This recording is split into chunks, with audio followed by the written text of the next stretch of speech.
Hi guys, മെലാമൽ polish അതാണ് ഈ നടന്നുകൊണ്ടിരിക്കുന്നത്. തേക്കിൻ്റെ ഡോറാണത്. ആ പോളിഷ് ചെയ്ത് വരുന്ന ഭാഗങ്ങൾ നോക്കും. ആ ഗ്രെയിൻസുകൾ കണ്ടില്ലേ, നാച്ചുറൽ.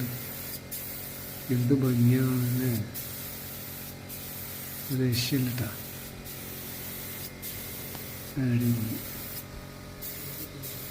സാധനം. ക്ലിയർ പക്ക മാറ്റാണ് മെലാമൽ. സ്പ്രേക്ക് ചെയ്യുമ്പോൾ അതിൻ്റെ ഒരു ഭംഗി അവിടെ കാണിക്കും. അതാണ് കാണുന്നത്. സ്പ്രേക്ക് ചെയ്യുമ്പോൾ അതിൻ്റെ ഗ്രെയിൻസുകൾ കണ്ടില്ല. ഓഹ് എൻ്റെ പൊന്നു, അടിപൊളി. തേക്കിൻ്റെ മരം എന്ന് പറഞ്ഞാൽ ഒരു പ്രത്യേക തരം മരമാണ്. അതിന് വല്ലാതെ ഒരു മരമില്ല.